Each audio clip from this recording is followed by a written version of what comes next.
चलिए। हेलो नमस्ते guys, welcome to my YouTube channel youth Sarkar 07 में आप सभी का स्वागत है। आज 15 अगस्त है, सभी को मालूम है। 15 अगस्त के बारे में ज़्यादा बताने का ज़रूरत नहीं है, क्योंकि हमारा देश 15 अगस्त 1947 को आज़ाद हुआ था। आज जो हम 15 अगस्त मनाते हैं, ये साहस और शौर्य के रूप में मनाते हैं। साहस और शौर्य कहने का मतलब ये है कि हमारे जो भी क्रांतिकारी थे या आज भी हमारे देश पे फ़ौज है, जो आर्मी है, एयरफोर्स है, नेवी है, तीनों दल का हम नाम ले लिए, वायुसेना, जल सेना, थल सेना, तो उनके वजह से हम सलामत हैं। आज अगर हम आज़ादी में जी रहे हैं तो इसका मतलब ये है कि ये देश का मिट्टी ही नहीं है, ये खून से सना मिट्टी है, जिसमें बहुत से लोग हमारे देश में आज़ादी दिलाए हैं। जिसमें सर्वश्रेष्ठ आता है महात्मा गांधी का नाम, लेकिन उन्होंने ही सिर्फ आज़ादी नहीं दिलाई है, बट उनका बहुत महत्वपूर्ण योगदान है, इससे भी इनकार नहीं किया जा सकता। क्योंकि देश आज़ाद होने के लिए दो तरीके का फार्मूला अप्लाई करना पड़ता है, एक शांति भाषा और एक उग्र भाषा।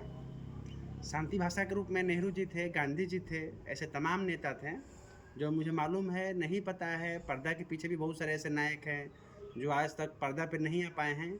अनेकों देश एक आदमी की वजह से आज़ाद नहीं हो सकता, एक आदमी की वजह से गुलाम नहीं हो सकता।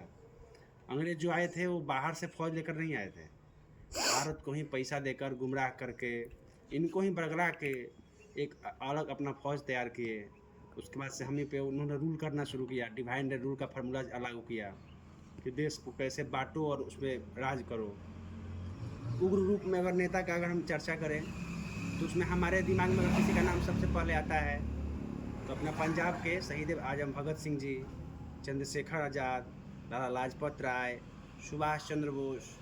सुभाष चंद्र बोस का मैं इसलिए विशेष जिक्र करूंगा क्योंकि उनकी एक सेना थी आज़ाद हिंद फौज, जो बाहर से ट्रेंड करके लाए थे। और वो मतलब 1942 के बाद से ही एक ऐसा रूप भारत में धारण किया कि अंग्रेज़ों को लगने लगा कि नहीं, अगर हम यहाँ पर रहेंगे तो हम खतरा से खाली नहीं जाएंगे। इनका ही स्लोगन है कि तुम मुझे खून दो, मैं तुम्हें आज़ादी दूंगा। उन्होंने उनका कहना था कि अगर तुम अगर देश में लड़ने के लिए तैयार हो तो मैं तुम्हें आज़ाद मुक्त करा सकता हूँ। भगत सिंह थे जो 1931 में उनको फांसी हुआ था, 31-32 साल की उम्र में। फांसी से पहले ही उनको फांसी हो गया था, जो तारीख मुकर्रर की गई थी।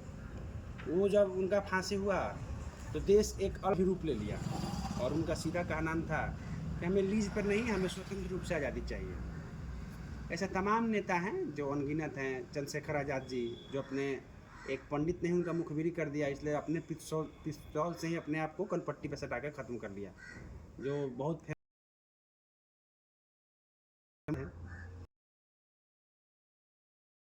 है। एक बाबा ने दिया था। ऐसे बहुत से नेता,